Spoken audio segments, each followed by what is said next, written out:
우리 가족 세 가지 이야기 모음. 하나님의 일하심의 기적. 기도하기 전에는 반항적이고 말을 잘 안 들었다. 그리고 나의 잘못을 잘 못 보고 내가 하는 행동이 진짜 잘 안 고쳐졌고 공부를 못했다. 뭐만 하면 짜증내고 내 존재 자체를 잘 몰랐던 것 같다. 그리고 감기로 자주 아팠다. 거의 병원을 일주일에 2번씩 갔다. 기도하고 나서는 몸이 정말 많이 건강해졌고 내 습관이 잘못되었다는 걸 인지하기 시작했고 성적이 30점대에서 90점대로 많이 올랐다. 의욕이 생기고 짜증이 많이 줄어들었고 그냥 내가 할 수 있는 모든 일을 하고 싶다는 마음이 들었다. 기도 초반에는 너무 기도가 즐겁고 매일매일이 평안했다. 말씀도 좋았다. 지금은 좀 떠내려갔지만 다시 올라갈 것이다. 사랑하고 싶은 하나님, 저는 이 기도를 하기 전에는 늘 우울하고 마음이 어두웠습니다.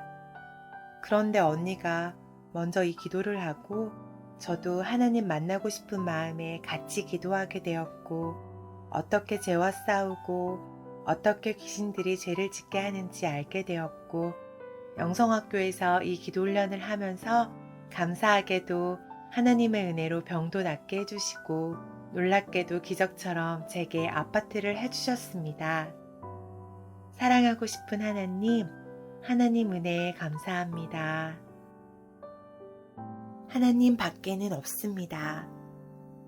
사랑이 많으시고 맏며느리로서 시부모님이 돌아가실 때까지 모시며 큰일들을 치르셨던 엄마와 그런 엄마를 가장 사랑하고 가족들 생일 케이크까지 손수 다 챙기는 가정적이셨지만 훈육 시엔 큰 소리로 너무 엄하게 무서웠던 아빠 아래에서 삶에 큰 어려움 없이 살았고 초등학교 때 엄마와 할머니를 따라 교회를 나갈 때마다 온 가족을 향한 아빠의 날카로운 핍박에 눈치를 보면서도 나름 성실하게 교회에 다니다가 대학교에 들어가면서부터 내 인생은 나의 것을 실천하며 살게 됩니다.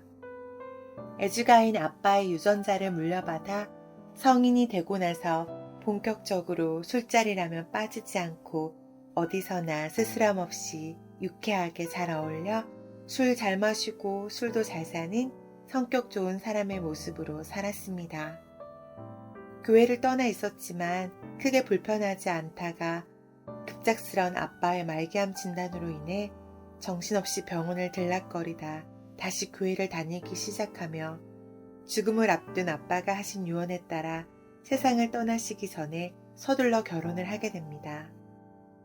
결혼 후 2주 뒤 아빠가 돌아가시고 어린 남동생을 대신해 상주 역할을 해준 고마운 남편인 저와는 정반대의 가정에서 자라 여느 땐 보이지 않던 모습들에서 갈등 속 분냄을 시작으로 아이를 낳고 몇 개월 뒤 몸이 아픈 시누이를 본격적으로 돌보기 시작하면서 겉모습으로는 착하게 잘 사는 모습이었지만 힘들고 지칠 때면 나오는 성격 때문에 너무나 괴로우면서도 자존심에 어느 누구에게도 얘기하지 못하고 그럴 때마다 토 나오게 더러운 나를 남몰래 자학하고 눈물 흘리며 나는 왜 이럴까 영혼이 핍절했습니다. 지금 생각해보면 그러한 거슬림이 나를 불쌍히 여기사 하나님이 내려주신 동아줄이었음을 알기에 감사드립니다. 하나님을 만나는 것만이 답이라는 것을 알게 해주셨고 가슴을 쥐어뜯으며 눈물로 제발 만나달라고 기도했지만 아무 일도 일어나지 않아 갈급한 마음으로 하나님을 만나는 법 등 인터넷을 검색했고 어릴 때부터 들어 아는 내용들이라 그냥 읽고 지나가다가 신 목사님의 칼럼은 시원한 냉수처럼 나도 모르게 마음속으로 들어오기 시작했고 그때부터 새벽까지 몇 주 동안 칼럼들을 읽고 또 읽었습니다.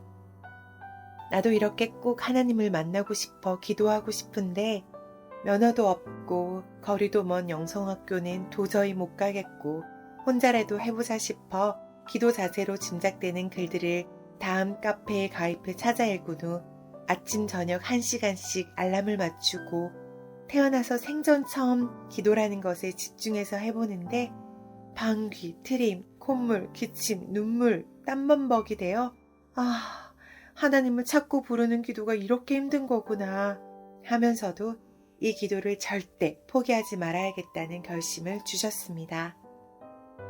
기도를 못하게 하는 영적 전쟁이 시작되었지만 이미 다 공격이라는 것을 읽었기에 떨리는 손으로 보이지 않는 예수님을 꼭 붙잡는 심정으로 매 상황마다 기도하고 매달리며 전진할 때 딸과 시누이도 영성학교를 같이 다니며 이 기도를 할 수 있게 인도해 주셨습니다. 시누이는 1년에 한 번, 심할 땐 2번도 응급실과 입원을 반복해 어린 딸을 두고 남편과 번갈아 간병을 해야 했는데 본격적으로 기도를 시작한 후 한 번도 응급실에 간 적이 없고 당뇨병이 낫고 다른 병들도 더 이상 심해지지 않고 최상의 상태로 유지, 관리되고 있고 올해는 국가에서 아파트도 임대되어 하나님께 맡기며 서서히 독립을 준비하고 있습니다.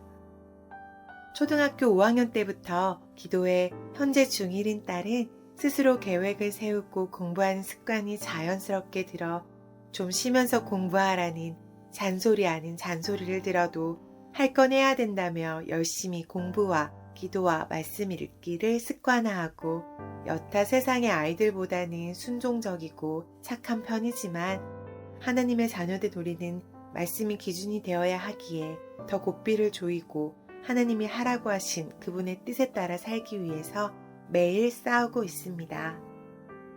기도 초반 물질적으로 너무 궁핍한 상황 속에서 차비가 없어 영성학교 가는 버스표도 살 수 없을 때 딸이 할머니에게 받은 용돈은 수시로 줘서 기도하러 갈 수 있었고 나중에 물어보니 그냥 엄마가 밖에서 배고프게 다니실 것 같아서 드리고 싶었다고 하는 얘기를 듣는데 엘리야에게 까마귀를 보내사 먹이시고 살리신 하나님이 떠올랐고 너무 많아 나열할 수 없이 많은 경험들을 통해 당장 눈에 보이는 돈이 없어도 근심이 되는 것이 아니라 하나님이 허락하신 상황에 감사하고 기도하며 그분의 주권에 맡겨드릴 때 이끄시는 대로 가는 것이 가장 지혜로운 길이라는 것을 알게 해주셨고 주변에서 아무리 뭐라고 해도 운전에 관심도 없던 내가 하나님이 무엇을 시키시든 그 일을 하기 위해서는 필요하겠다는 마음을 주시니 순종하여 일을 다시 시작하고 면허를 따고 차를 사고 운전하여 영성학교를 편하게 다닐 수 있게 하셨습니다. 더 큰 변화는 말씀을 묵상하고 영성학교의 코칭을 통해 하나님이 싫어하시는 죄의 기준을 배우고 죄를 부추기는 마귀의 계략과 그것을 좋아하는 죄덩어리인 나를 볼 수 있는 눈과 오직 예수님 십자가에서 흘리신 그 보혈의 공로를 붙잡고 의지하여 기도할 때 승리하게 하시는 영적인 세계를 알게 하신 것입니다. 초반에는 내공이 없어서 넘어지고 터지고 자괴감으로 괴로워하기도 하며 상처투성이로 어찌할 바를 몰라 당했지만 그래도 포기하지 않고 하나님께만 매달리며 나갈 힘을 주셔서 이제는 미리 방어하고 죄 지었을 때에도 즉시로 회개하고 오뚜기처럼 벌떡벌떡 일어나 회개하고 그로 인해 진정 나의 영혼이 힘있고 평안한 상태를 경험하게 되었고 또 그것이 너무 좋고 기도 전의 삶은 떠올려지지도 않을 만큼 습관이 되어 감사로 하루하루 숨쉬고 있는 것입니다. 하나님이 오시기를 그토록 바랐던 가장 근본적인 나의 죄의 뿌리인 말과 행동 역시도 말씀에 비추어 정결해지려면 더 미치도록 애쓰며 나아갈 길이 멀지만 기도 전 종교 생활을 취미 생활처럼 하며 내가 주인이 되고 동시에 또 내가 나를 죽이는 미치광이 살인자처럼 살아가며 괴로워했던 것을 상기해 볼 때 상상할 수 없을 만큼 회복이 되었고 그로 인해 그 전보다 가정은 더 화목해지고 있고 사람에게 보이는 것이 아닌 날 사랑하시는 절대자 아버지 하나님 앞에서 1대1로 독대하여 하나님이 싫어하시는 것과 계속 싸우며 새 마음을 먹기 위해 날마다 진행 중입니다. 영성학교를 친히 세우시고 나같이 냄새나고 토악질 나오는 죄인에게 하나님을 만나 동행할 수 있는 이 기도를 할 수 있게 일생일대의 기회를 주신 하나님께만 온전히 영광 올려드리며 여호수아처럼 바라고 바라며 마음 놓고 편히 쓰실 수 있도록 더 자기를 부인하고 하나님이 명령하고 기대하시는 영혼 구원의 전사로 나를 덧깎고 잘라내어 절대 복종하신 예수님을 본받아 가려고 계속 정진하겠습니다. 온갖 더러운 것들을 다 받아 감당하시고 하나님의 사랑으로 안아주시고 때론 날카로운 돌직구로 깨우쳐 주시는 목사님과 수석코치님, 이하코치님, 동역자님들과 저를 보듬고 키우시고 자라게 하시는 영성학교 모든 지체분들께 마음을 담아 고개 숙여 깊이 감사드립니다. 미치도록 사랑합니다.